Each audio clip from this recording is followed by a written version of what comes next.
My first job was at Pizza Hut. Okay. So, a little backtrack. I had to get a fake Social Security because I came from Colombia. I'm an immigrant. I was gonna ask about that. Yeah, I'm an immigrant. Yeah. I know nothing about that. Yeah. Like the struggle's real, bro. The struggle's Yeah. real. The struggle's real. Well, my boy found a way. Yeah. Fake Social Security, right? Wow. And Yo. now I'm under DACA. I'm good. Yeah. I got my Social Security. I got driver's Straight license. now. We're good. What was your alias? It's like I don't even remember. What was your alias? So Rick Jones. I'm Rick Jones. Rick James. yeah, so I was in Pizza Hut, and I remember going into Pizza Hut, and all these people were have been working at this Pizza Hut for 25, 15, 10 years. And I'm like, you guys are in Pizza Hut working this long. 25 years of Pizza Like, Hut. what's wrong with you guys? Like, I remember telling the manager at the time, I was like, hey, I'm only gonna be here for about 3 months, and then I'm out. Hey, no disrespect, And he but still hired you? hey, I Still mean no hired me. disrespect, but after 25 years, you better be able to toss some pizzas. Bro. Yeah. Yo, you better be able So- to juggle them things. Bro. Yeah. So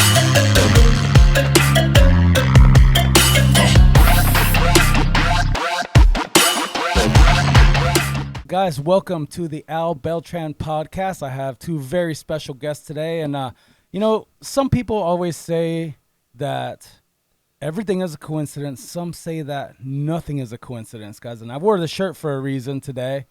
Nice. And there's a really cool story. I have Patrick Smith here and Juan Davila in the house. Welcome, guys. Oh, thank you. thank you. Yes, man. So that's what we do here. And we like to get into the brains of guys like you guys, entrepreneurs in different levels of life, different levels of business, different levels of mindset. And it's so important because, number one, it helps me out a lot, and the people that listen, hopefully it's helping them out as well, So we always like to start off, guys, from when you were kids, Yeah. Like, I look back at when I was a child and some of the stuff I used to do, like, buying the blow pops in the big bag. My mom would be like, what are you going to do with those? I was like, I'm going to make some money, Mom. Oh, boy.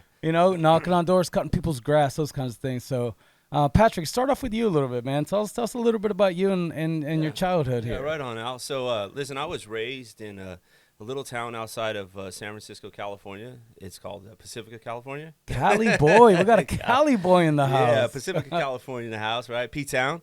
I was actually really lucky, man. I was raised in an RV resort. Okay. And, my parents ran it. Oh, that's My- pretty my mom cool. and dad and It's like a big playground. Well, yeah. So from our site, right? Because we had a trailer in there, right?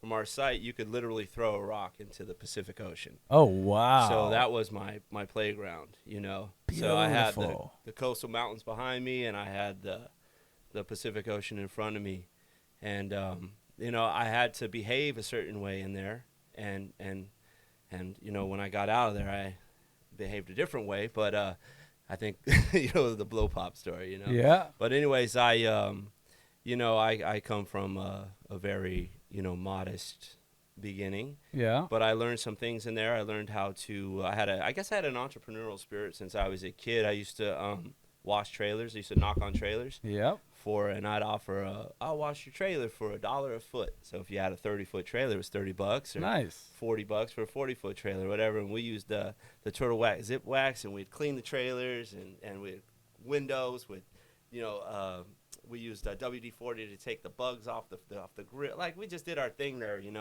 as little kids. So, I grew up that way. I grew up kind of working in the neighborhood. There was a couple restaurants and a pet store and a comic book store that I became real friendly with, and I used to help them unload the dog food truck on Fridays for $20, and I peel potatoes at Camelot Fish and Chips. Shout out to Camelot Fish and Chips. There you go. 70 West Manor Drive, man. And where's that in? Yeah, 70 West Manor Drive in Pacific, California, man. Pacific, Yeah. California. So I just always was hustling as a kid, man. Yeah, or man. grinding or whatever you want to call it. Yeah, I was just yeah, always- however you. I was always looking ways to make money, get out of the neighborhood, and just have fun. And I like to Yeah. have a little money in my pocket. Yeah, so know what I I mean? mean, it was kind of like a bug, like Since I that's was the a way kid. I see it. It's like this little thing that's Yeah. just always in the back of your mind. It's Yeah. like, hey, looking for a way. Yeah, my grandma always says, man, she said, Pat, you've been working since you could walk. Yeah. Yeah. How about you, Juan? You remember like we're talking like childhood stuff. Yeah. So I came from Colombia when I was young, like 5 years old. Okay. It was in the middle of the whole Escobar Revolutionary War, where he was having a war with the government of Colombia, and then he was having a war with the Bogota cartel. We came in the middle of. We did very well in Colombia. So my parents literally came here because it was a life and death situation. So my dad owned a lot of businesses in Colombia, and I'm the youngest one of three. A lot of people don't know that Escobar would recruit teenagers, people that were 12, the younger teenagers, right? And the way that he would recruit them would literally be, here's $500, or here's a bullet, and then your son's dead. Wow. So like, it's when Escobar was in the war, we lived in a very good neighborhood. It wasn't like I had maids. Like we had maids. We had a chef at the house. We had a 5-story house. Like we lived very well in Colombia. And I remember my dad coming home one day, and Escobar. I remember like tanks coming down from the mountains, and like you would literally see the tanks from Escobar, and you would see the police coming together, and they would just crash. And like you would just see, like, war just happen. Wow. And it literally happened from one day to another. Like our neighborhood turned into a war zone in one day, and that was when he was on the run. So I remember the bad things of Colombia, because the day we left, I remember a dead body falling on top of me when I opened the door. Like we were gonna go to the park, and a dead body fell on me. And that was the day that we left. My dad told me, because he was Escobar was very infiltrated in regards to, like, he had a huge fear that you were gonna go to the United States and you were gonna rat him out. So he was very infiltrated on who was coming in and out of the United States, right?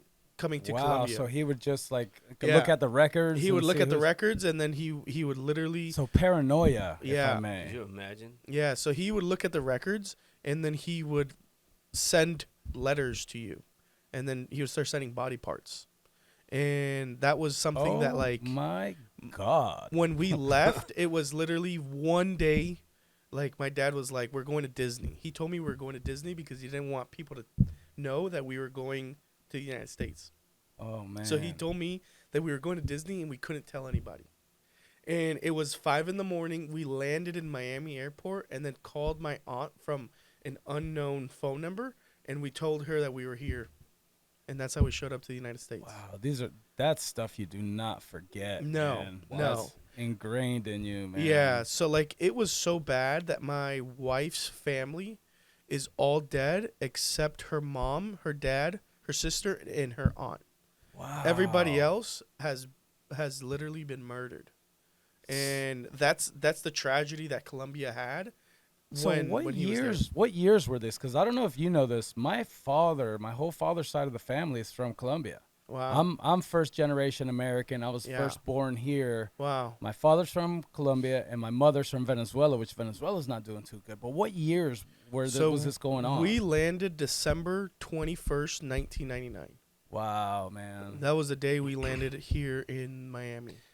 I can remember that stuff on the news, can't you? Yeah. Oh yeah, man. It's like while he's talking, it's going through my mind, and I'm thinking, wow, we completely had different lifestyles. Yeah. Like, Oh yeah, man. Different. Yeah. So when we came here, I was instilled that entrepreneurial, but my dad had he jumped. That was his jump, and he was like, "All right, look, I'm gonna bring you guys here, and then it's up to you what you guys want to make of it."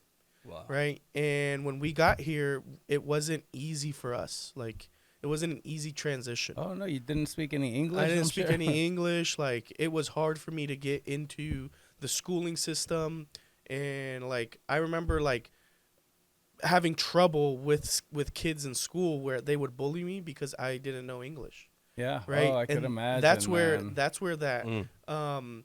the I'm not gonna take any disrespect came from. Wow. Like, I fought my way through it. You had to stand up for yourself. I stood up for myself. You had to. And that was like, that's where my scrappiness comes from, was because I didn't understand anything. Yeah. So in high school, I realized that either you have you're in the United States. Like, I don't feel bad for people who are homeless being here. Like, you're in a land of opportunity that you can make anything happen, and it's your decision and your choice whether you want to make it happen or not. Man, dude, and like I said, that's an unpopular opinion, but it's so true, and it takes perspective. Yes. You know? Yes. I mean, with a capital P, man. yes, Yeah. man. Yeah, because Yeah. I know people who live in the mountains and they're doing good. They're not homeless. Yeah. You know, but it's a decision. It literally is a decision that you decide to do. How you want to live. How you want to live. Yeah. And you're in a land here that gives you the resources and the abilities to make infinite amount of money or infinite amount of impact or infinite amount of change. It's literally just you that's stopping you. Yeah, and doing it. It's really kind of what they That's- say. That's such an interesting perspective. Yeah. Like, Oh, you're yeah. from here, I'm from here. Yeah. Oh, yeah. So, you know, I used to, I used to always, I still am super impressed by those who take that jump like your dad. Yeah. And get here actually emotional about it, man. Yeah. And they take that jump, they come, and with whatever they have. Yeah, man. And, I mean, you can have college degrees, you can have all these certificates and accolades and wherever you're from, but when you get here, often they don't translate. They don't. yeah. You're an architect in Venezuela, but you're not an architect here. Yeah. You, I had. by our the reciprocity. They don't acknowledge it, so they start from nothing. Yeah, man. I'm tremendous amount of respect. Yeah, that's big time, man. And it's really because you see the opportunity. Yeah. So many people we- grow up. We don't get it. It's almost like you're callous to it. You're like Yeah. oh, I don't understand. It's Like for me, my father, and I get this from my father. I remember we used to fly to Colombia, and this was I'm probably, how old are you now? I'm 29. All right, I'm 43. So you figure when I was going to Colombia when I was about 12, 14, 9. Those, we went a few times. And what my father would do, we would go to all the tent sales. To get all the electronics, because you go there, he would load up, man. And this was back in the days. You can get away with this stuff. Load up like trunks, TV, those little portable TVs and the Yeah. VCRs and Walkmans and all that stuff. And I remember we'd go to the airport and he'd slip like a $20 bill to the people so they'd pass it through, get it on the plane. Yeah. And he would go there and sell it for just Outrageous massive amounts. Yeah. And that paid for our vacations. Yeah. We'd have enough to get there, and then that's paid for it, and then he'd come home. I'd never forget. There was like every time, Yeah. all this luggage, all these big boxes, everything. And I remember leading up to it, going to all the tent sales, getting everything on clearance. But it's like, but it's that mentality. Yeah. He's here. He's like, whoa, look at this. You could buy this, and I could sell Yeah. it here. It's like, It's million cereals here on the aisle, like well, and that's interesting. Since we're talking about childhood and that exact thought, a lot of times with the schooling system, they put so much fear in getting something wrong. Yeah. To where like it's almost instilled in so many people to where when it's like time to make a decision and like I don't want it to be the wrong, I don't want to fail, Yeah. I don't want to do the wrong thing, and then they don't do anything. And that's one thing at home with our children. Make the choice. Hey, what do you want to wear to school today? This or this? Yeah. Boom, pick it. You pick. I'm not Yeah. picking for you. Pick. So we're very big on making that choice. Yeah. And even sometimes they make the wrong choice, and hey, you learn from it. But you know what? I'm proud of you for making the choice. Yeah, well, Yeah. that happens. You It know? happens That's what on happens. they do it all the time, though. Is it on a simple math equation for us, right? Yeah. But is it 2? I was a teacher, right? Oh wow! No, I had Yeah. no clue. Well, that's what kind of I was going to I get taught into, like fourth when you grade. got into Yeah. when you got into the workforce. Yeah. Like what path did you take? Oh, wow. Well, I did a lot of different things. So growing up, my dad, he's a really cool guy. we were in the RV resort, so I learned a bunch of things there. I used to. So as I got older, I there were so many people that I met. You remember, there's 256 sites and people from all over the world coming there daily. So I met all kinds of people, right? So I had all these ideas. Oh, I'll be a tennis pro. Oh, I'll be a golf pro. Not literal pro, but maybe coach, like a PGA coach. Like, that guy's cool. He's a golf pro. Oh, I want to be a surfer. Oh, like all these different things. I want to be a carpenter.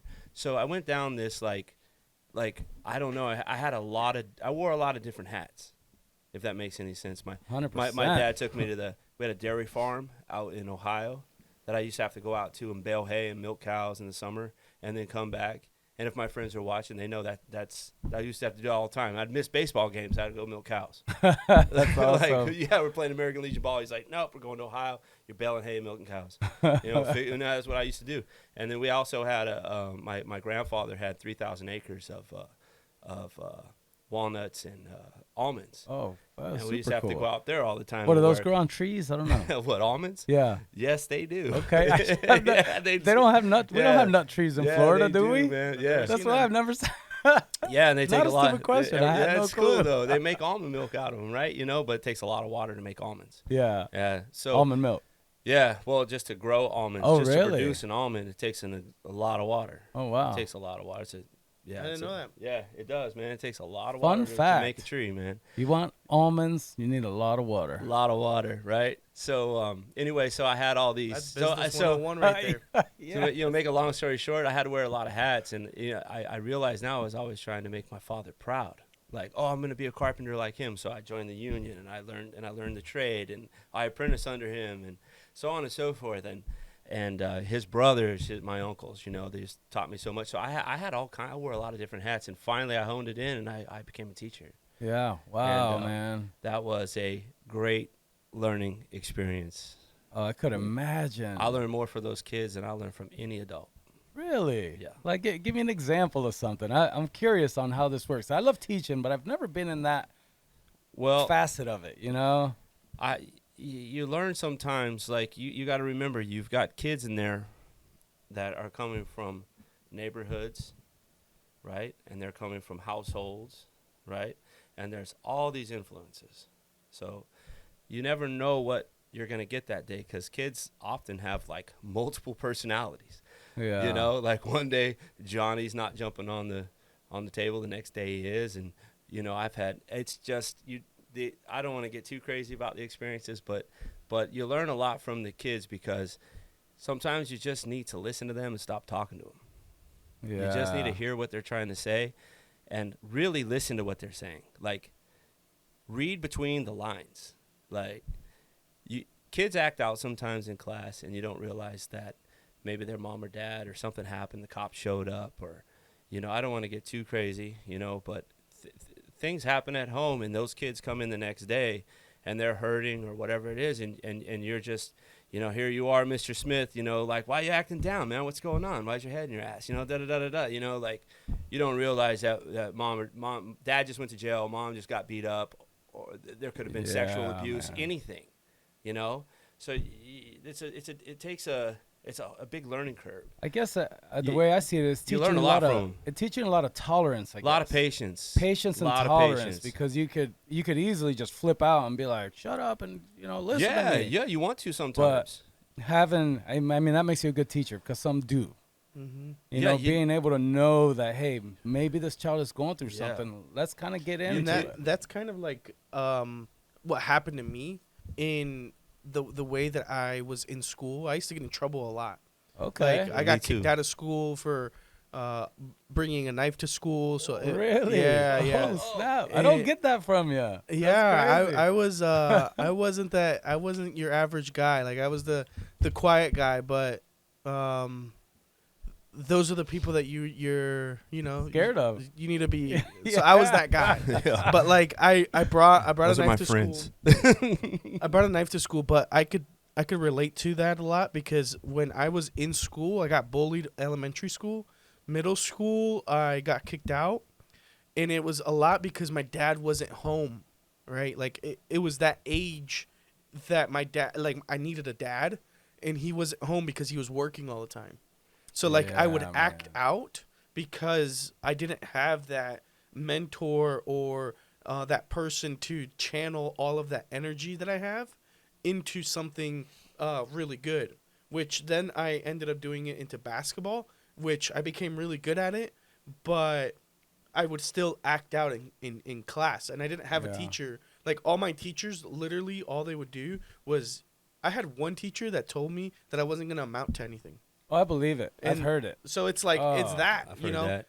If I had a teacher that was just like that, I would have been able to go so far because if you just read between the lines a lot of the times, it's because of something in the house. You know what? Yeah, man. A lot of times it's not a behavioral issue. A lot of time it's a personality issue, and Yeah. it's a teacher's ego fighting with an 8-year-old. Oh, wow. What's the point?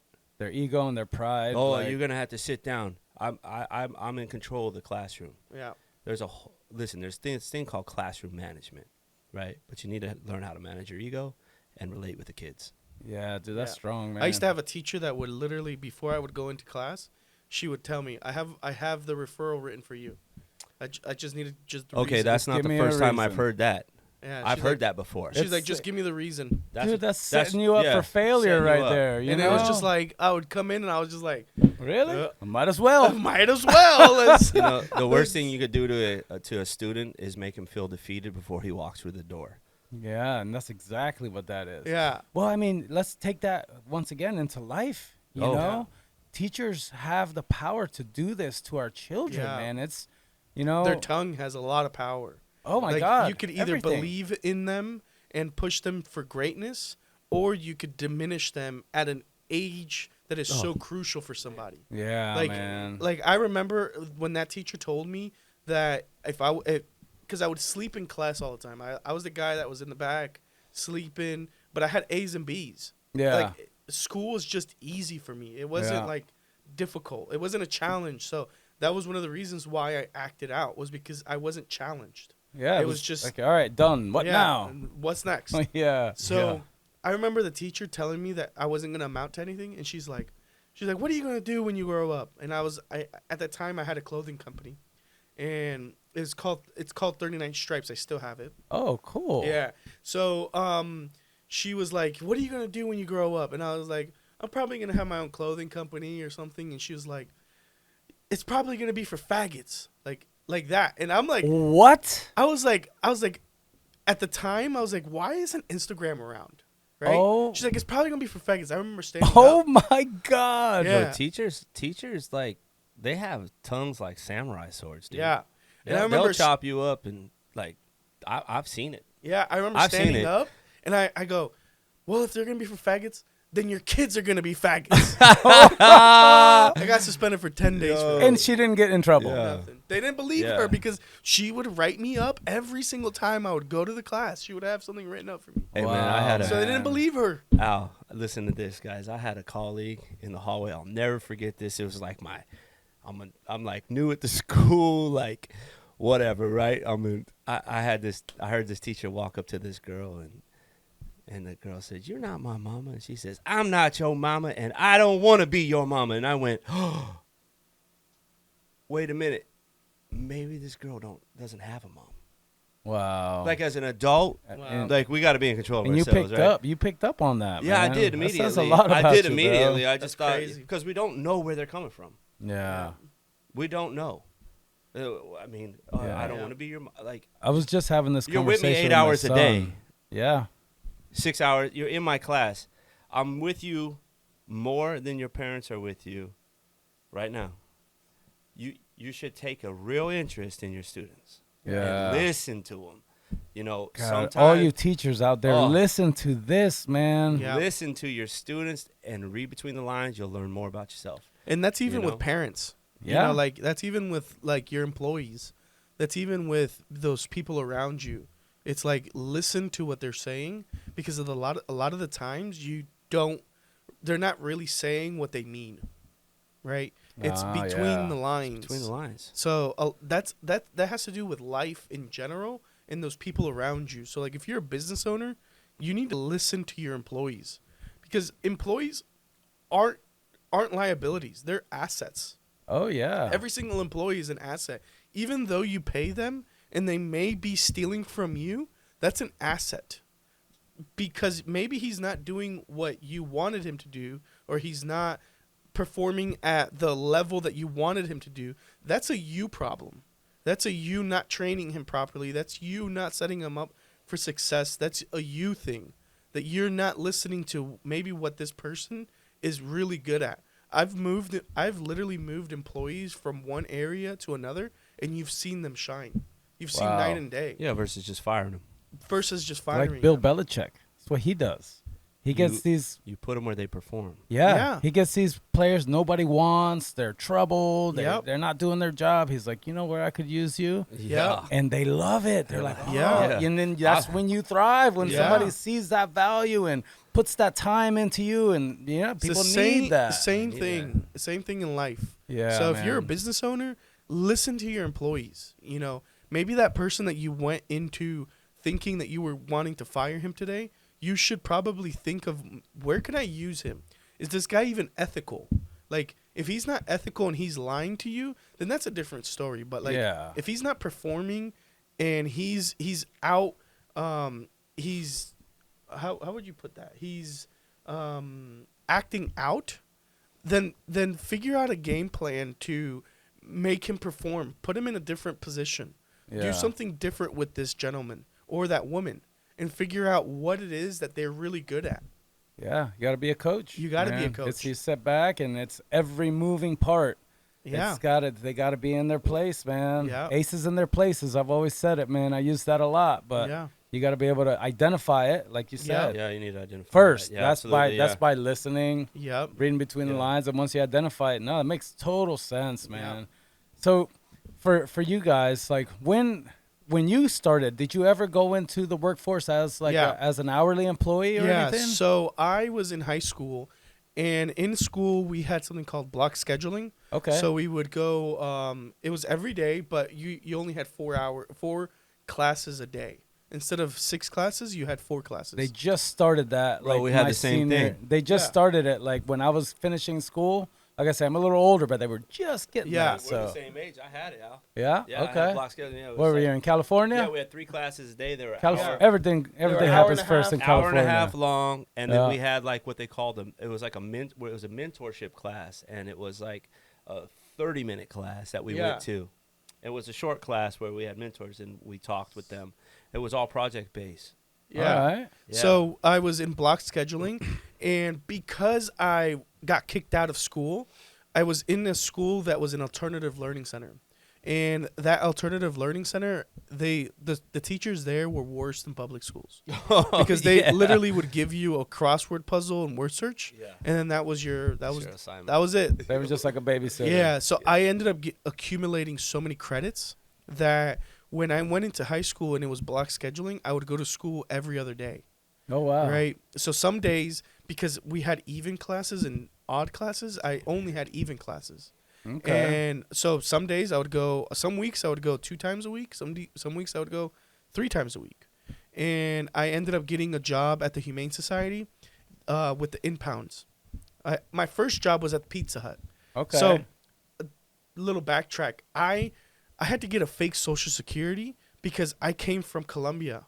I'm an immigrant. I was going to ask about that. Yeah, I'm an immigrant. Like, I know nothing about that. Yeah. Like, the struggle's real, bro. The struggle's real. The struggle's real.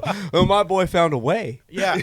Fake Social Security, right? Wow. And now I'm under DACA. I'm good. I got my Social Security. I got driver's license. Now. We're good. What was your alias? Like, I don't even remember. What was your alias? So Rick Jones. Rick Jones. Rick James. Yeah. So I was in Pizza Hut, and I remember going into Pizza Hut, and all these people were have been working at this Pizza Hut for 25, 15, 10 years. And I'm like, you guys are in Pizza Hut working this long. 25 years of Pizza Hut. What's wrong with you guys? Like, I remember telling the manager at the time, I was like, hey, I'm only going to be here for about 3 months, and then I'm out. Hey, no disrespect, and he but still hired you? hey, I Still mean, no hired me. disrespect, but after 25 years, you better be able to toss some pizzas. Yeah. Yo, you better be able So- to juggle them things. Bro. Yeah, so I ended up getting a job at the Humane Society. Okay. At the Humane Society, I learned everything about like training, right? The basics of training, because I would take a dog that was from the streets and then figure out if he was either aggressive towards food or he was aggressive with other animals or whatever the case is.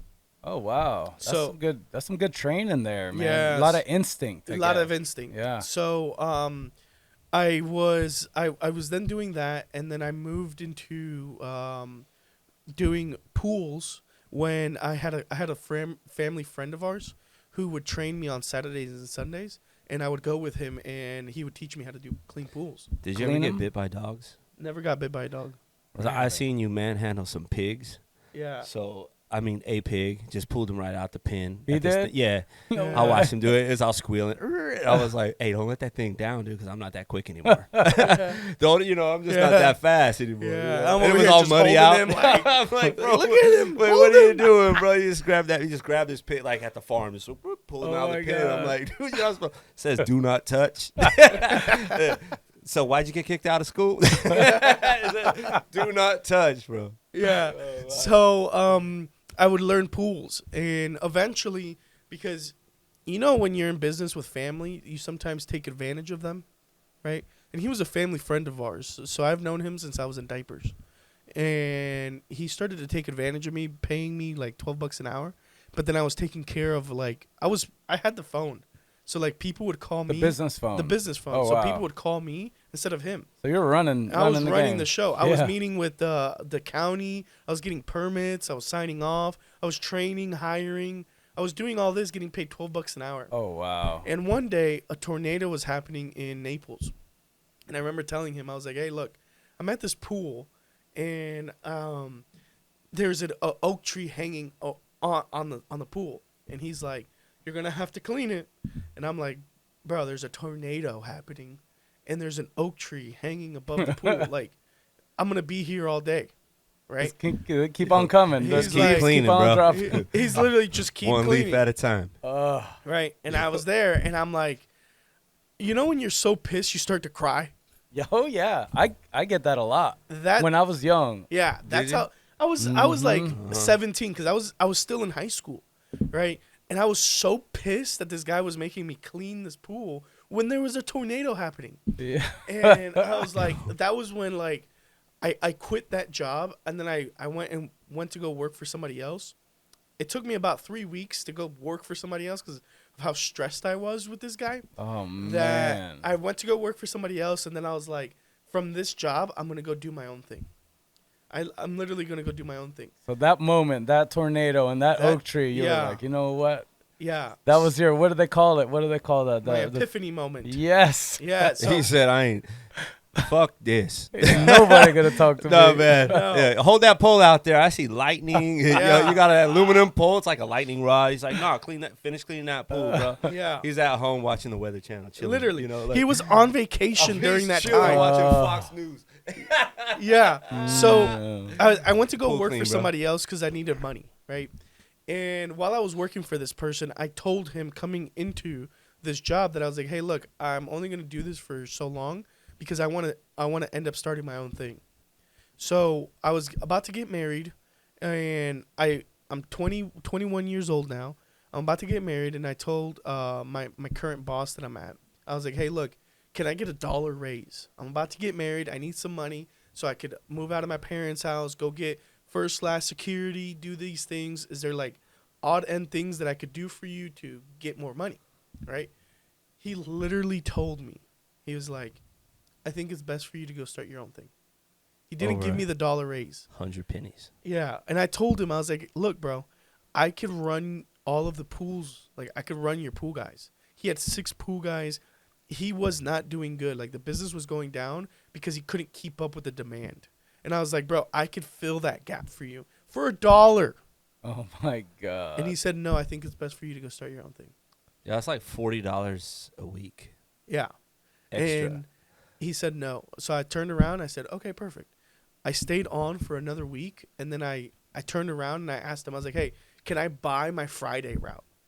Right? And he's like, yeah, because he had so much demand that he didn't care about it. Yeah. So I was like, let me buy their Friday route. It was $8,000. I bought the Friday route. And the way that I bought it was I asked one of the customers how much they paid for pool service. that amount added up to what I got paid the whole month that route. I did Wow. 14 pools, and that's what he paid me for the whole month. Wow. I was like, I'm basically working 4 days for free. Yeah. 1 day's my pool route. Yeah. So many people don't ever step back and look at it. They're like, guaranteed money, guaranteed check. That's all Yeah. I need, which is okay. Hey, no Yeah. harm. No Yes. harm in that, man. Yes. Yeah, you No. need people like that. Yeah, Yes. that's fine. You need those types of people in your I- business because not everybody is cut out to be a business owner. Sometimes I wish I was doing that. Yeah, not me. 'Cause I ain't lying. I've only done hourly maybe twice, Oh. 3 times in my life, I get man. Yeah, dude. Yeah. So I ended up taking a step back. I told my fiance, well, she was my friend at the time because I never asked my wife, to be my girlfriend. I asked her to be my wife, right? Like me and her just clicked, Yeah. and we had this epiphany at one time that we sat down face to face. We looked at each other in the eyes, and we literally was like, "We're broke. I'm getting paid $12, $15 an hour here, and we're broke. If we want to get married, what are we gonna do?"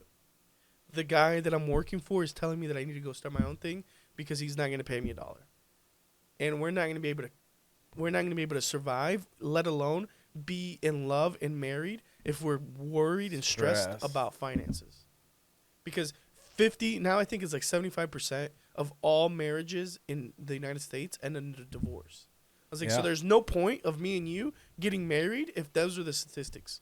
Like, might as well let's be roommates. What does she say, dude? Dude, she got up and she's like, well then, let's make this shit happen. Oh, keep her. God. She's I'm a going to cry keeper. for you, Bro, dude. look at his, look I at his love finger, that. bro. Look Yeah. at his finger. Oh, I I love that. tatted her initial. I got to I tear up, dude. This kind of I shit, love it, dude, man. is Yeah, so- real. Bro, they're beautiful, bro. We literally got up from that talk, and we went and door knocked, and that's when we started our business. So badass. Oh, man. she's badass too, bro. Yeah. Like their story, and when they're together, they're powerful. Yeah, Yeah. my wife is like, she's not my better half, because we're 100, and we put 100% into our relationship. She is a great human being. Like, she's really smart. She's really intellectual. I'm very like, she's a great integrator. I'm a great enforcer. Okay. I'm a great like. You got it identified. Yeah, and that's something that Good. you need to know in business. Like, if you work with your spouse and you're looking to be in business with your spouse, you need to know what she's good at and what you're good at, and let her be good at that, and let you be good at this. Mhm. And you don't integrate. She's good at this, I'm good at that, and that's it. Yeah. It And doesn't that's- mean you can't communicate. It doesn't mean you can't communicate. And a lot of the times I communicate with her and I ask her for her opinion. But there's a lot of the times, 95% of the time, I'm taking the decision in my area. Yeah. 95% of the time she's taking her decisions in that area.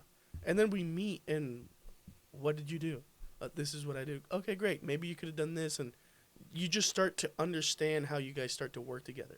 Yeah. If we would have never started door knocking at that moment, we would have probably not been together, because she wouldn't have shown me that she's in it for the long run. Yeah, that shows, man. That she's like, I'm in it with you, baby. Let's go. Dedication, Let's go. man. I love it, man. That's lacking today. Yeah. Well, Like, I mean, I feel Full blessed. dedication. So Like, I work. my ride or die. I work with my lady right now as well. It's probably been about 1.5 years, maybe. Yeah.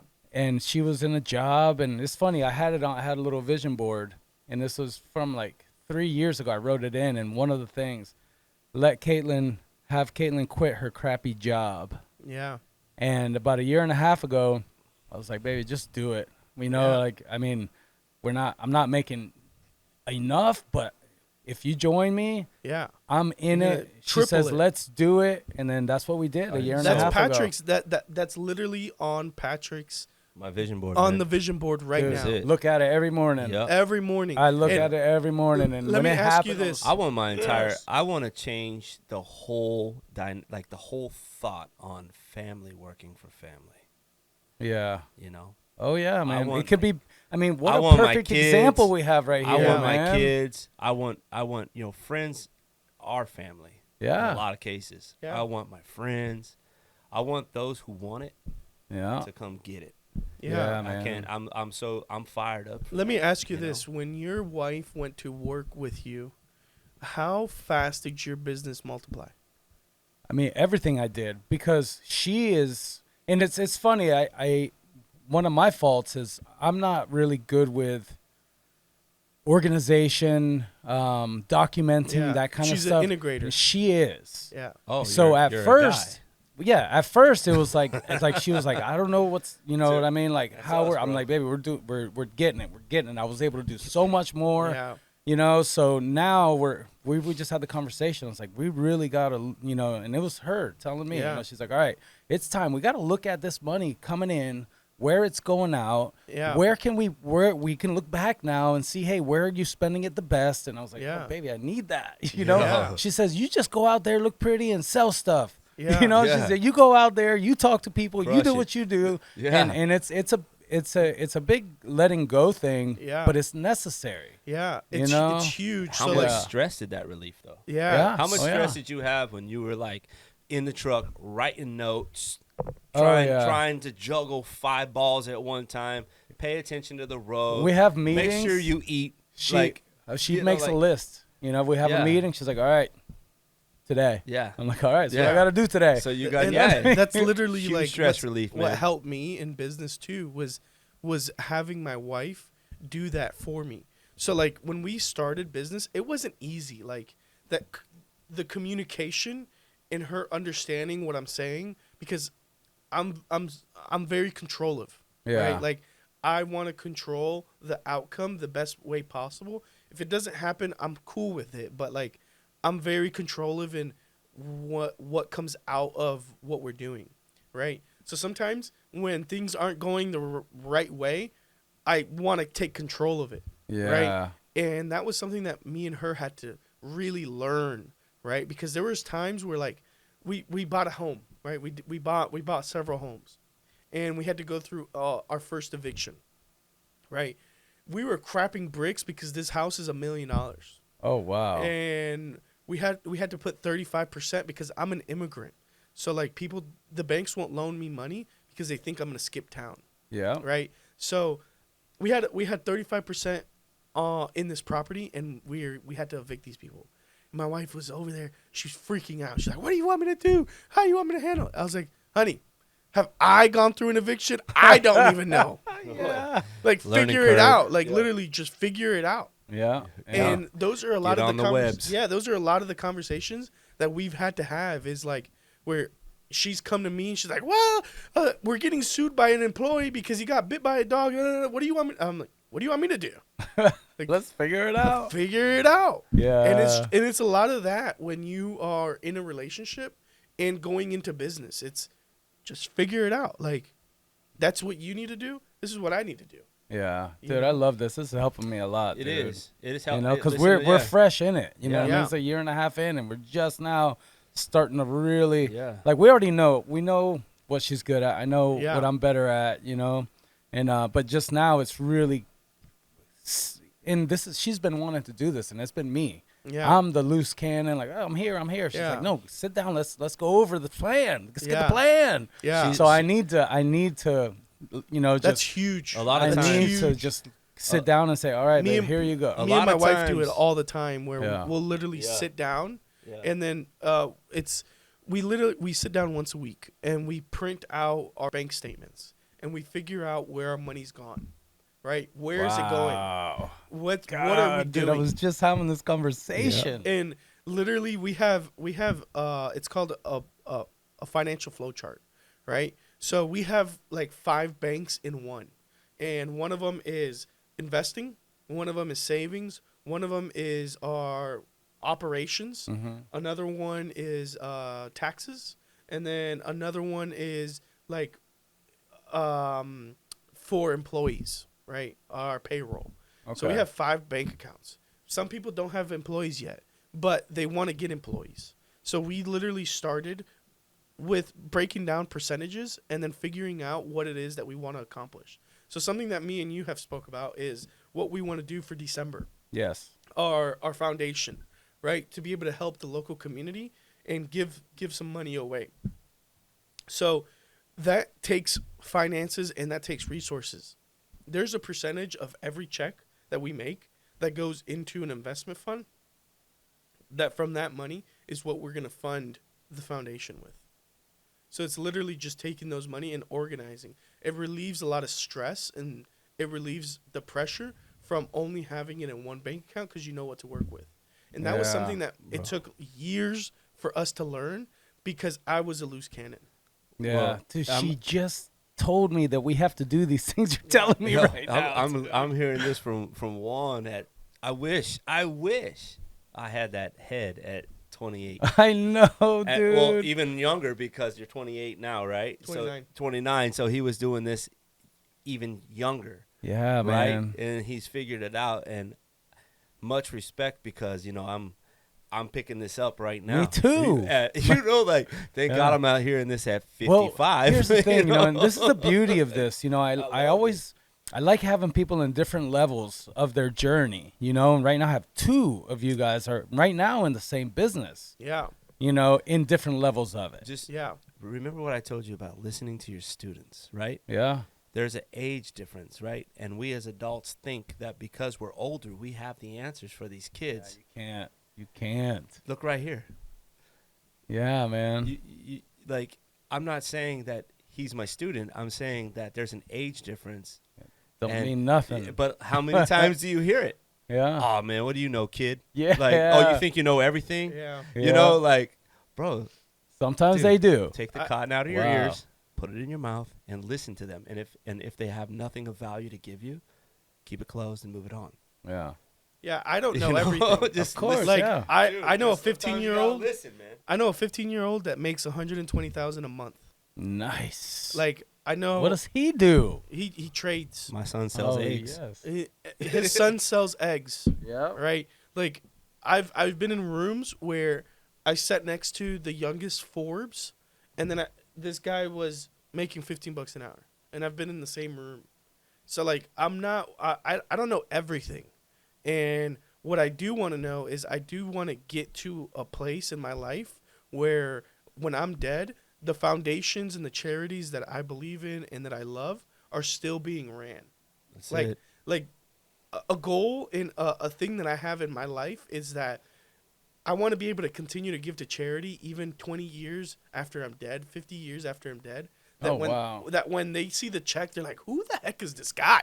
Oh, Like, wow. Man, this guy's been the top giver here for the last 20 years. Who is this That's guy? that We legacy got stuff mindset, like that. There's this man. thing in San Francisco that's called the Strictly Hardly Bluegrass Festival. You ever heard of it? No, You're but I a big want to music go. guy. I love Have you ever heard of it? You're a big music guy. I love bluegrass. Yeah, though. it's Strictly Hardly Bluegrass. I mean, Oh, Dolly okay. Parton's been there. Everybody's been there. I've been, and who else has been? Harper. All kinds of guys Oh, have played. wow. It's hardly bluegrass. It's Yeah. bluegrass, but it's also hardly bluegrass, right? Yeah. So that was put on by this guy who it was his birthday party every year. Well, when he died, now okay, if anyone's tuning in or whatever, I could have this wrong, but this is the story that I was told, and I grew up there, so I've heard. Disclaimer, Some stories. good job. Disclaimer. Let me just put that out there. If I'm wrong, put it in the comments. But Yeah. from what I understand, that the Strictly Hardly Bluegrass Festival was a birthday party celebration for this gentleman. Well, when he passed away, he put it in a trust, and it's still going on. Yeah. Yeah. So That's everybody's awesome. still celebrating his birthday. A lot of people probably don't even know, Yeah. but it's because of that. Yeah, That's exactly it, yeah. I want to be able to do that. That's what I want to do Like, too. I that's- want to have a big party every year. That's my goal. So like, if I can take a smidge of somebody who's doing way better than me, or somebody who's doing worse than me, and learn from them, I'm gonna apply it, right? So like a lot of the advice that I get are from people who have done multiple millions, even billions of dollars, right? So like, the advice from the flow chart, I got that from a CPA who is an attorney for the Trumps. Oh, wow. It- Yeah, I was dude. just talking. I was like, bro, You're like, I'm listening. I'm listening. This is so Yeah. smart. So like, a lot of the times, being in those types of rooms is better to shut up and listen than for you to talk. Like a lot of the times, I don't even ask questions just because. Just let them rip. Just let them rip. Well, that's funny. You're talking about being in the room. And earlier when I say why I wore this shirt, and there are hardly any coincidences. So, Patrick, how did you end up here? Okay. Long version or short version? I'm just going to give let you it the rip, version. dude. Let it rip. All right. So basically, I get a phone call from my buddy, and he's like, "Hey, man, there's this event in Fort Myers, and there's going to be these speakers. Do you want to go?" And I'm like, "Well, send me the link." So he sends me the link. So then I'm looking at it, and I'm like, "Dude, this has nothing to do with me." It's just like a roofing event in some like Sky Diamond University, or I don't know. Just had nothing to do with me. I'm not a roofer. Yeah. And I'm thinking I'm gonna sit in this room, whatever. But he goes, "No, it's gonna be cool. Look at like look further." So I look further, and it's like Forrest Griffin, you know, from the UFC is gonna. I actually got to roll around with Yeah, that that's guy. crazy. You And know? I was like, I don't know, man. So I still was kind of like, why am I here at that point when you guys were doing that? And it was cool though. There was a lot of good things that were said, but anyway, so he's like, do you want to go? So I looked through everything. And I'm like, yeah, Forrest Griffin's gonna be there. Free Gilbert ticket. Burns is gonna be there. Free ticket. There'll be some lunch. Like, what's it gonna hurt? What's it gonna hurt? Right? And so I guess I was broke, but not broken, you know? Yeah. And I was like, let's see what I could get out of this, you know? Like, there's got to be something on stage. Something's going to be said at this conference that is going to help me with my business that I'm starting, that I'm trying to get off the ground. So anyways, I go, and I'm listening to everybody, and then this guy gets on stage. And I'm like, oh, dude, there's a pool dude here. I'm a pool dude. This guy's got a suit on, though. Pool guys don't wear suits. This guy must have made it. But anyways, I'm going to listen to this cat talk. But I think I had talked to you, like, a little bit before, like, when he's like, come on, man, let's take a selfie. I'm not like that, by the way. I just want to, like, say this, like, I could sit right next door, like, right next to, like, Danny Glover, and, like, I wouldn't be like, hey, Danny, what's up, dude? Like, I'm not starstruck. So I thought, well, this is a pool guy. I better say, just I took a leap of faith, man. Something I got out of my comfort zone. There you go. Okay, I think that's key. I think that's a really important part of it. So I got out of my comfort zone. I walked up to Juan, which I was kind of embarrassed, and I was like, hey, dude, I'm in the pool industry. You're in the pool industry. What's up, dude? And then he's like, let's take a selfie. He took my number, and then we started texting each other, like, right there. And I was like, well, this guy's like texting me. What does he want out of me? Yeah. That's the first thing I thought. Like, he might want some. I'm like, whatever. I'm just gonna keep texting him. So we kept texting back and forth, and there he was, man. Like full on, full of fire, full of this knowledge, full of life, you know. Yeah. And here I am today, man. Like, in a partnership with this guy. Yeah, bro. That's what's and he up. like spoke in front of everybody. I'm like, this dude's legit. Like, Yeah. like, help me too, bro. Like, let's go, let's run this because I'm fired up. Like, let's do this. And it you took know, one introduction. You were one just introduction, like, hey, man. yeah. And then I met his wife. Like, she's awesome. Yeah. You know. And then our families met and we hung out at the farm. Where you grab that pig. Yeah, I was like, this is people's animals, dude. He's just grabbing it. What the Yeah. But man. yeah, we just kicked it, man. And like, it was funny because we kind of like informally were interviewing each other. He's like, I wanted just to see how he was At the how, farm, he it said started it pouring. straight It up. started pouring down. So like, business to me is very much. I don't believe that you have to be this person that is hustling all the time in order for you to make a big impact in business, right? So like, you don't have to work 8 hours a day in order for you to make a huge impact in business. Like, if you learn to be effective with your time, you could use that effectiveness to be able to grow your business even more than you working 8 hours a day, right? Okay. So when we were gonna that meeting that we were gonna meet his family, he was gonna meet my family. It was more of us like, okay, what is it that you do?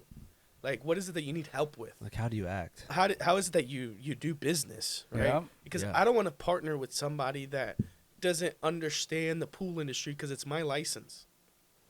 Like, it's my name out there, right? So I wanted to see what he's about. Like, is he ethical? Because I'm an ethical person. Like, I'm very.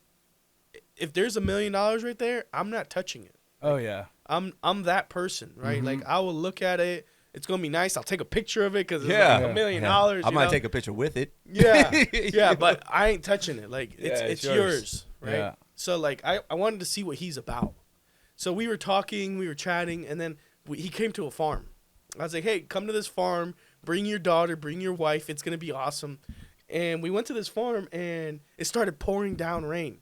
So it's like a perfect opportunity to see how somebody acts. For me to act like a bitch. When it's pouring down rain, there's nowhere to, like, your shoes are going to get all wet. It's going to be muddy because we're at a farm. And it's like a perfect opportunity to see how he acts. And so I'm over there just reading him. Like, 3 hours. I'm 3 hours away with no changes of clothes, no nothing. I'm just watching how he acts because I'm from the streets. So like, if it's raining, whatever, bro. Yeah. Like, get some new clothes. Like, who That's cares? exactly what right? I did. So, like, I didn't say anything. I was just watching him, like, just watching how he acts, and he was just like, "Oh, this is cool." He got into like a bounce house. It all was full lightning of water, and thunder, full of lightning, water. thundering, and I'm in the car, and he's over there just playing like a little kid. I'm like, sweet. yeah, I can do business with him because he's good, right? He can handle adversity, He bro. can handle I love it, bro. adversity. Yeah, man. Yeah, me and my daughter were going down the slide and the thunder. Like, these are just, like, one thing I don't get is a bad attitude. Yeah. I mean, I don't know if that's for this show, but I don't understand your negativity. We have moments. I get it.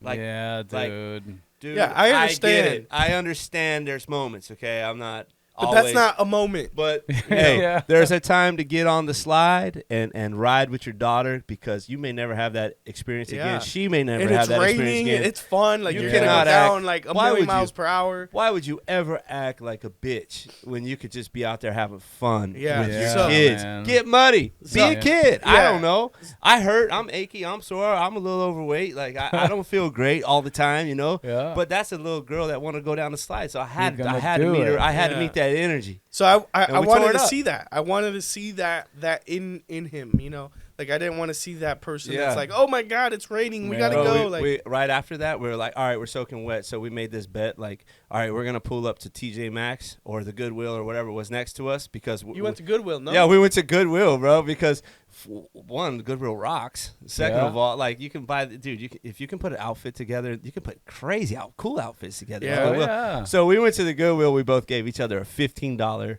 minimum, and we gave everybody 8 minutes on the stopwatch. You got That's 8 minutes to epic, go in dude. there and get your outfit and get back. Bro, but that's 'Cause yeah. like right there. Yo, you know? that's cool, So man. I got 2 outfits for $14. She got 1, but that's because the shorts were right next to each other. But yeah, like, it's and just, your shirt didn't even fit you, my right? shirt, dude. I couldn't even wear my. I was telling you, I couldn't wear my shirt. I looked like a fat Freddy Krueger in that thing, dude. Remember Freddy Krueger? Yeah, with of that shirt, bro? I course. look like a fat Freddy Krueger in that thing, bro. So- I put my that sweater over it, and we were laughing about it in the kitchen all night, bro. I Yeah, we didn't were take the laughing shirt- about it. Yeah. So I was like, you know what? I think you're a good fit for what we have, right? So a little bit before I met him, the way I got on stage was I was able to scale and sell my business for $2 million within 2 years, right? Wow. The average pool company does the average service company can be sold between 1 to 3.5 EBITDA, right? I sold for 4.5 times. Wow. Right. I sold 120 pools for $2 million. My competition had 1,000 pools for $2 million. And I was doing. What's the difference? How were you? That's a great question. The difference between me and a lot of other people is that I had systems and I had processes in place that nobody else had. Ah. I had employees that I trained that nobody else learned how to train. Right? My employees are still the employees that I hired and trained are still at that pool company. Yep. Working there. Wow. Like the man. guy that bought my company texts me and it's like, "Thank you so much for these people." And it still wins awards. Yeah, he just won the best service award of last year. Wow, man. What town? Naples. In Nice, one of the man. most expensive towns in all of Florida. Yeah. Like the average home is $1 million there. Right? Wow. So I was able to build this business that if you called, I gave you an estimate and I was at your house within 24 hours, no matter what. I was expensive. Like my competition was 85, maybe $100. I'm $200. Wow. I had pools paying me $20,000 a month, like crazy amounts of money. Yeah. And why? Just because? Great question. So I had a system that literally would take a picture of the pool, send you the reports of what I did at the pool. I kept the reports from when I stepped foot in your house, from whether it was a repair, whether it was a resurfacing, whether it was somebody just stepping in to do a maintenance check. Like whatever it was, you got informed with it. That's number one. Number two, our employees, the same person that was cleaning your pool was the same person cleaning your pools. We didn't have you turnaround. had your pool guy. Huge. You had your pool guy. That's we didn't have no huge. turnaround. Like we did have turnaround when we were training people, but Yeah. like once that guy was on your pool, he was on your pool. Not only that, I was able to allow the employees that worked for me to buy homes. That was the best joy as a business owner to get, was banks calling me to verify employment from people that worked for me. Nice, So like I man. gave ability for people to buy homes and do things that they wanted to do. Even cleaning pools. And that's a huge thing being in the industry, is that even though you're cleaning pools, you have the ability to be able to live good. God, right? Man. That's And- In huge. today's day and That's age, huge. man, there's so many industries out there that don't care. Money hungry. How Money much hungry. money can the boss make? It's so Yeah. funny to hear him talk about that, because we both share that same value. I never want, and I this comes from my father though, but he never I don't either, but you never wanted to have a guy work for him that couldn't like take his kids to get braces. So he believed in paying his employees. Yeah, I At believe in that. Even at times where we might have suffered in our home. Yeah, But my dad was big on, nope, we need to pay these guys because, yeah, first of all, turnover is a killer. yeah. It's a Do you killer. know how expensive it is to train an employee and get them up to par? Like how much time? This is something that business owners do not understand. And this is something I understood very early. But they'll argue And- with you about it. Yeah, they're going to argue with They'll you about argue it. tooth and nail about this But concept. But I learned this very early because I hung out with people like Grant Cardone. Like I was around Brandon Dawson. I was around people that did millions of dollars a day. So How did you get around these people? I paid to play.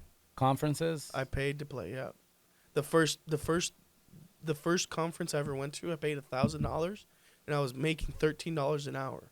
So you figure out how expensive that was. So Right. worth it. But it was so worth it. I made $27,000 that week from that one conference. But That's a funny number.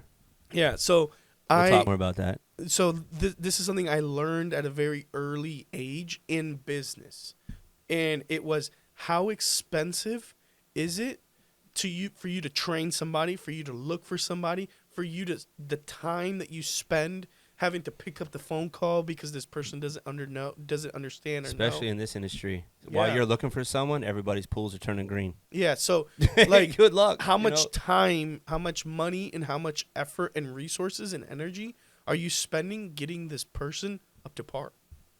And pool companies don't understand that. Business owners don't understand that. Like, if you really take the time to do the math on every time they call you, every time you explain something to them, how many times you got to explain it to them, how many times you got to train them, and then if they're going to stick with you. You know that 90-day phenomenon. Yeah. Like That's after funny. the third month, they usually bounce, and that's usually because they don't understand. Like employees don't understand. I think An it's employer doesn't understand how to treat that person, and the employee doesn't understand his position in the business. It's so funny how you said how many times you have to train them twice. Often you train them, and then They you got to forget. go. You got to go retrain them. Yeah, And it all in this industry, and I'm sure in every industry, in every industry. while you're training them, something is taking a back seat. Yeah, And there's Wow, a yeah. there's a So possibility. how much money is that? You can't, Well, you're you gonna can't do two things well, at once. So if I'm training Yeah, because you got to stop what you're right. doing. Mhm. If I'm stopping what I'm doing to train you again and again and again, right? Maybe that's a training issue. Like I'm Yeah. not. It's a teaching issue, right? Yeah, But every time you got to hire someone new to retrain them, it's the same something's process. taking a backseat, and there's a huge Yeah. potential in this industry that taking the backseat, they're already on to the next person, Yeah, the next company. because They're calling somebody else. in the Hey, pool I got industry, I got a yeah. green pool. My guy hasn't showed up. Yeah, da, da, da, da, da. the He doesn't know pool what he's industry, doing. there's so many pool guys. Right. And that's why I was able to not only charge a lot of money, was because I was at your house within 24 hours. I took care of the problem within 24 hours. And then I trained my guys. So what he's saying is the same thing that I ran into was, how am I going to train these people and still continue to make money? Like, how am I not going to be there and then train them? So what I ended up doing was I created a platform where people could learn the basics of pools, which is Pool University. And it's literally the basics of how to take care of a pool, how to meet a customer, how to quote a customer, how to do estimates, wow. like everything. The CRM, how to answer a phone call when you're tired of this person calling you.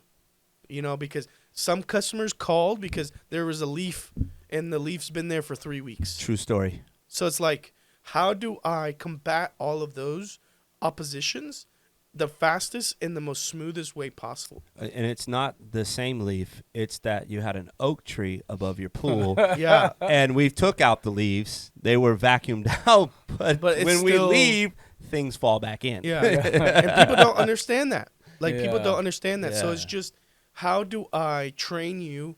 And my best thing, the reason why all my guys are still there, it's because I looked specifically for people that didn't know anything about pools. Like, I wanted people that didn't know anything. Oh wow. I wanted a clean slate. so no bad habits. No bad habits. And I would Yeah. train them. And I got to the point where I could take somebody from not knowing anything in a pool to knowing everything about a pool within 2 weeks. So Wow. what took me years to learn, it took me 2 weeks to teach To somebody. teach. And then what that allowed me to do is roll the wheel even quicker. So it allowed me to go and advertise and market and network and then train on the back end where I wasn't really paying attention. Like, and then I hired people and trained certain people to filter those people, you know. So I built a business to be able to filter that. I mean, is it Wow. me, or do I feel like most companies hire you and train you Yeah. like right off the rip? Yeah, You know what I'm saying? so most companies They- hire out of need, Yeah, not out of yeah, alignment. But it's constant. It's a constant thing. It's Like because the- they need people. They're not hiring people because they're aligned with the business. Right, they're hiring people for the need, Yeah. and those people are filtering out, which is why there's a constant orientation going on. instead There's of not an alignment. Yeah. Rather than when you do it, when you don't, you're not like, oh my God, I need somebody to go do this pool today. You're Yeah. hiring people that align with you so Yeah. you can grow. Yeah. So Yeah. you So know, you're like planning on the yes. growth. Yeah. Yeah. And it's a different. it's not that you're planning on the growth. Like, you already know that you are gonna grow. Like, I already know that if I put even a little bit of effort into growing something, it's going to grow. How do I get ahead of that? Right? So, like, when I started my pool company, I had a friend of mine who started 4 years prior to me. I blew him out of the waters the moment I started my pool company. Was because he never understood the process of hiring people who are aligned with you, so you're allowed to be able to go do what the business owner needs to do, and that's be closest to the revenue. And what's closest to the revenue is meeting more people, getting more referrals, getting people to know you, like you, and trust you. Cleaning the pool is not getting people to know you, like you, and trust you. It's just not. So, like, I got out of the cleaning the pools every day to working on the business every day. And most business owners can't get out of that. But I want to add to that. It is important to train your employees to Oh, be yeah. able to educate the clients and have that trust with the clients. For because sure. we know that's so. Yeah, For sure. yeah. That's equally as important. Yeah, and You know? I would be... Having those right guys that know how to talk. Yeah. Like And I was that guy to get my hands dirty. Like all my employees understood that I had no problem getting my hands dirty. I just went and cleaned a pool with him. He did. I got no problem getting my hands dirty, and that's super valuable to guys like your guys. It's super valuable that they understand that you're not afraid to put some sneakers on and go to work. Yeah, you get a lot of respect from them. Like a lot of respect. Sure. And that was a lot of the times because I'm young. I was young, and my manager was 56 years old. So like a lot of the times, those people who are older than me, I was in HOA board meetings, like with a bunch of gray hair people. Oh yeah, this story I heard this. You know, like I remember going into HOA meetings, and they would tell me like. They would talk to him because he had the gray hair, and then he would turn around. Not me. Yeah, like my manager at the time. And then he would turn around to me and he'd be like, "So what do you think about that?" And I'd be like, "Yeah." So and he's like, he's the boss, you know. So like those encounters with those things allow you to understand how to move the business, right? How to put people in positions to be able to open doors and close doors for you, right? Because there was doors that I didn't want to deal with anymore, right? Like firing an employee, like I didn't want to deal with that. I didn't want to deal with hiring, and those were things that I had to learn how to do, right? Eventually, I had to train somebody to be able to do that, right? And in the way that I wanted them to do it. Same thing with meeting new customers, right? How is it that I want you to meet the customer, the expectation that I want from you? And there was times where I would have an employee and they would tell me like, no, that can't be done. And I would be like, if I go there and I show you that it can be done, we're going to have a problem. Right? Because they didn't want to think through it. Yeah. You know, and that's a lot of business owners is that they would rather just do it themselves than show them how to do it.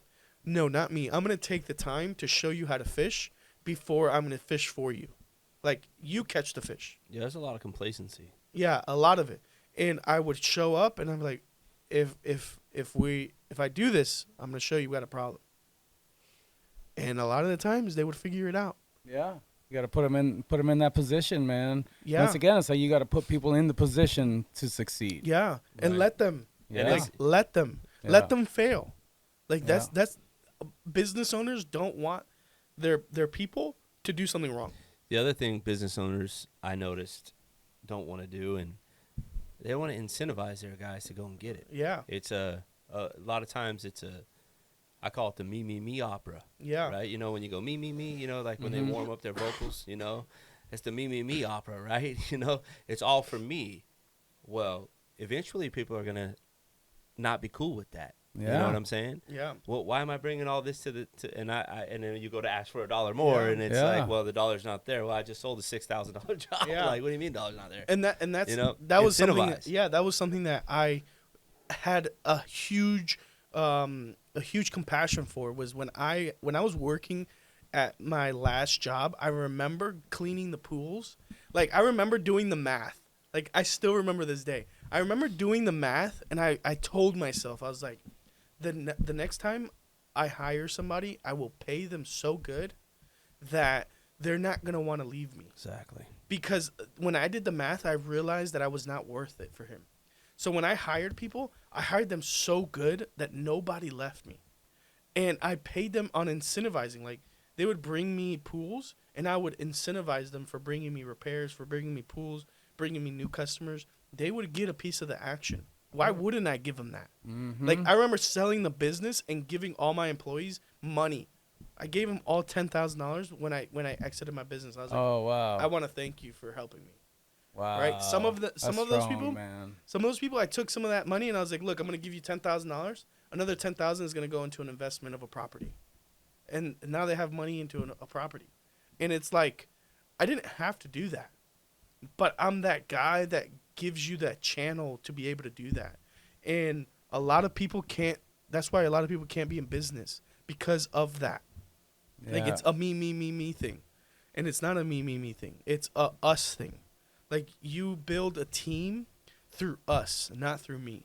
Like, Rome was not built with one person. Definitely not. And it's probably not a popular opinion. No, it's not. I'm okay with it not being a popular opinion, but I mean, how I met you, right? Oh yeah.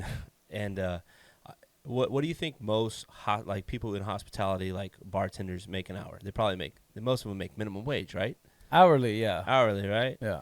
And I don't remember what minimum wage here Now is, like it's like $7 it's or like $8, up to right? 7 or 8 right now, Right. something like but that. when I owned my bar, I paid everybody $10 an hour, Oh wow. right? Wow. I didn't Yeah. have to do that. No, but that goes a long way. It does. It Yeah. does. I believe that if you incentivize, come on, let's face the music, man. How many of us here have been, rolled around, beat up? You know what I mean? Oh yeah. By bosses, or, here's your you got a 16% raise. Wow. Yeah, thanks. You know what 16% of $10 is? Cool, bro. Yeah, Really yeah. appreciate that. So I'm glad I can do the job for you, but you got to incentivize these guys. yeah. You got to take care of your So people. me and him became partners. We he has something really good, I have something really good, and I was like, look, let's partner up to dominate. And we became partners within 3 weeks. We've been able to install contracts, put systems in place, get licensed, insured, and bonded. We've been able to add different types of businesses like resurfacings, repairs, remodels. remodels, Oh, new wow. construction. So now we're adding this whole other sector in his business that he never was looking at, just because he partnered with me, right? It was all volume for me. It was So all volume. service. Yeah. And if I did a repair, it'd have to be under somebody else's license. Oh, And yeah. They got to. Now he doesn't have to worry about that. Now he has his own license. Now he's able to go out and create money. We've implemented Google. We've implemented Facebook. Nice, So like we've man. added him to a tier within 3 weeks of just us being together. I remember when he told me about it. It was another time. I Yo, he teared was up for teared him. up in my. I tear like, up he was easy, teared up but in my- I feel things. That's why when Yeah. you said you get Yeah. so mad, you tear. That's Yo, true story. that's me, dude. Yeah. But when It's he a was true telling story. me, He dude, was I in was my- so happy. In Like my- I was like, dude, that's what it's about. Success. I love it. That's why we're doing this. It's you all know? about, and he had a bad relationship, a bad partnership prior to us coming in together. Oh yeah. And I told him, I was like, look, bro, I need you need to understand something about hard questions. Like he was like, well, and I was like, bro, ask me. Like, Yeah. in order for you to trust me, you have to ask hard questions. And in order for me to trust you, I need to know that you could ask me hard questions. And like, you need to understand that I'm trustworthy just as much as you're trustworthy, because it's I have to trust you too. It's a two-way street. But he went through a bad partnership where he literally got the business taken away from him under his feet. Yep. And I could only imagine going through that type of partnership. I would hate it, And then going into something new, you And then know going he's into- got the Yeah. reservations. Yeah. I did have reservations. Yeah. I at the time, Yeah. And Of course, I man. don't It's even- natural. yeah, It's I think natural. You're normal. supposed to. Yeah. Like, Yeah. like that's a That's natural how you thing. learn. Yeah. It's a lesson. Hey, yeah. and you know what? No harm, no foul, man. There's Yeah. these things. Everything happens for a reason. Yeah. I've Yeah. been in bad partnerships. I I've been don't in know. bad contracts. I don't know how many sides of a story there is. There's a million, and But it doesn't even matter. It's all water right? under the bridge. It's where you're But at now. It's a matter of learning to trust again and your instincts. Yeah. Not everybody's a good partner. Like, No. it's that's fine. I understand that. Yeah, The- everybody's the- a good fit. The thing that you need to understand from that is that one or two people is all you need. Like, yeah. you don't need the whole world to be your partner. You need one good person to be your partner to dominate. If you have 10 good partners, that's even better, Yeah. right? Absolutely. But like, if you have one good partner that you guys are both on the same page, you guys both agree that you guys want to scale, grow, and that you guys are both impact driven, you guys want to help the community and those around you, then that's a good partnership. If I'm good at something and he's good at something, why not come together to dominate? Like, you want to do something big in the pool industry, I want to do something big in the pool industry. Have I done something big in the pool industry? Yes. You want to do something big in the pool industry? Yes. All right. Perfect. Let's put both of our heads together and let's go at it. And let's do it. Yeah. Man. You know, once again, at the Me Opera, people are, I had a pool company prior. And then I went into the bar and I got rid of that and whatever, right? And I understand now what he's talking about. Like, you know, what's the point of having 100% of your 200,000 if you could share $1 million? Yeah. 50-50. Yeah, If you could do 50-50 of $1 million. If you could do Is 50-50 that better than $1 million, 200? You know? Yeah, 100%. And you could impact so much more of your community. Yeah. Give back so at so the end much of the day, more. Yes, At the end of man. the day, Christmas could be good for everybody. Yes. So something I want to tell the listeners is an advice. Like, how do I know if he's a good partner? I Right? love that. I Like- was about to get into Yeah. What do we want to leave with these people? I Yeah. know we've already, dude, you guys have crushed it. I'm learning so much, dude. I Yeah. love it. So let's kind of get into, like, at the end of the day, man, Yeah.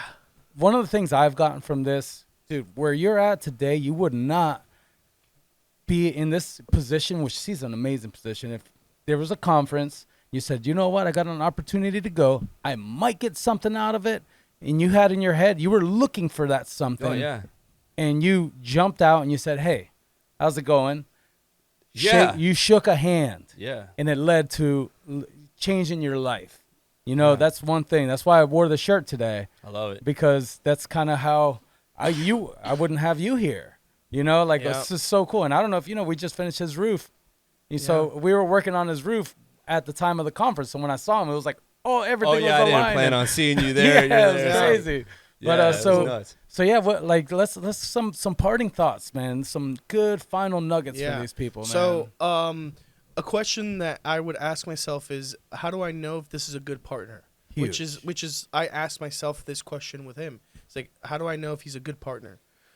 If I am to leave that partnership, am I in a better position than I once was?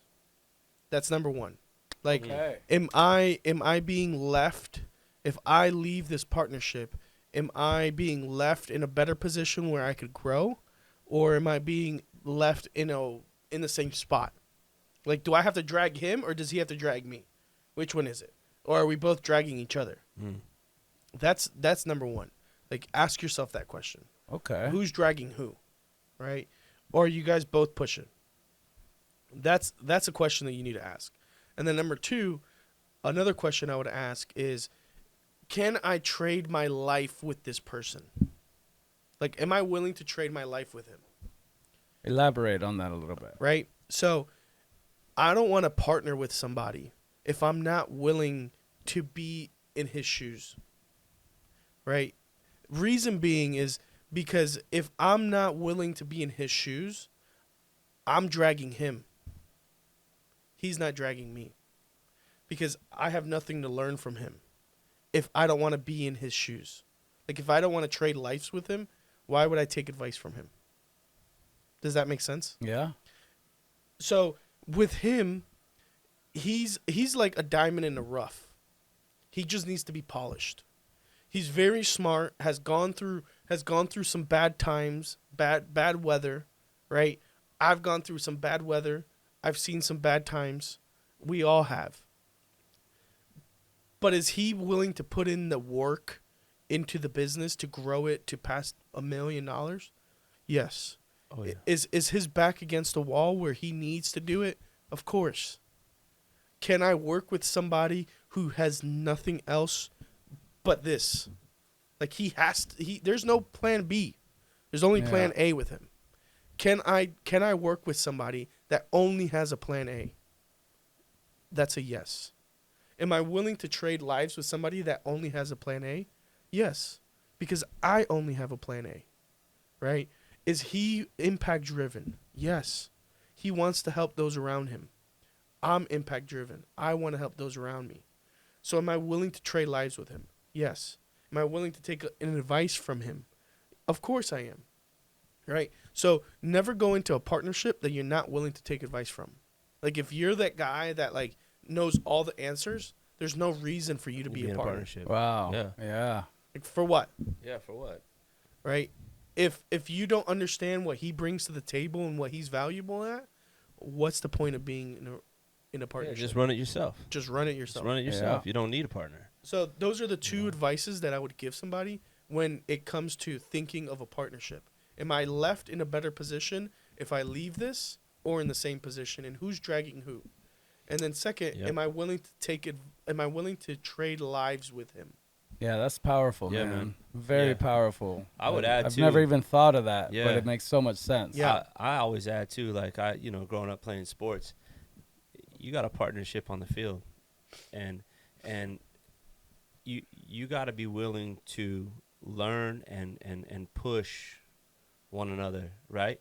You know, you're in the hole and you're trying to get out and someone's pulling you down. So you guys want to be climbing together, you know, Mhm. and that's definitely the conversations Juan and I've had. It's always been really, and I know it's young or new, but it's always been, wow, we just align. It's just so much Good. alignment. Yeah, and I told him I literally filmed it, and I was like, bro, look, I just want to let you know two things from me.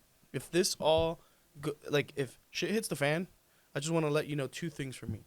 One thing, the first thing that I do with everybody that I partner with is I sign them up to a wealth strategist, and that's something that a lot of people don't do, because I've had multiple millions of dollars and I've had $0. I've seen both sides of the coin. Mm-hmm. Right? And I know that the only thing that could help him if me and him were to ever stop business is that he has the knowledge of a wealth strategist to be able to make money. And not only make money, keep the money and have that money multiply. So that's the first thing. And then the second thing I told him, I was like, look, I want you to take a picture of your bank account. Oh, that sucked. I was like, I need you to take a picture of your bank account because you're going to be the testimony to tell other people that that partnerships work, A. Nice. And that B, that even though some partnerships don't work, doesn't mean that all of them don't work. And that's something that I had him do. I even filmed a video. I was like, hey, look, bro, this is going to be for 5 years from now to see where we're at in 5 years. Nice. And I was like, how many pools yeah. we got? He's like, Yeah. we got 14. I was like, great. How much money do we got in the bank? He's like, nothing. Zero. I was like, great. Where are we looking to go? He's like, multiple millions. What are we trying to do? Acquire other companies. Like, great. I was like, 5 years from now, we're going to look at this video and we're going to see how far we've come. Yes. And those are things that you keep tab of. You know, like, I'm going to keep tab of this. I love it, man. Dude, this Yeah, is he's powerful about- yeah, stuff, this is, man. Yeah. Yeah. That's what this is all about, man. You guys. Well, dude, we've been growing. I mean, we've been getting phone calls here. I mean, every day. Yeah. Yes. Every day. We just got some pools, some renovations. nice. So if you're in the Port St. Lucie area, let me know. We'll give you some discounts. We're looking yeah. So tell me all the services. yeah, so we do resurfacing, Okay. pools, Pools. When you say pools, cleaning pools. cleaning pools, servicing pools, Uh-huh. repairs, Okay. new construction, and we could do them anywhere in Florida. Nice. So we're Florida licensed. all right. So we can do man. repairs, resurfacing, leak detections, back patios, so hardscape. Very cool. Yeah. And how could they get a hold of you guys? So with me, they could Interwebs. follow me on Instagram Okay. at Lord Juan Davila. Okay. Or you could email me soldbydavila@gmail. Okay. In the Port St. Lucie area, you could get a hold of him. Yeah, you could check us out at floridapooltex.com. all right. We're also Florida Pool Tex on Facebook, Florida Pool Tex on Instagram, right? Anything Florida Pool Tex with an All S. right. Florida Pool Tex. And Patrick, I have a feeling you're gonna start getting some content out. You know, Yep. it's part of the Yeah. growth, Like, right? hey, that's part of the growth. You're good, man. dude. Yeah. You got. I like your whole vibe, dude. Yeah. I would watch your stuff, dude. I like listening to right.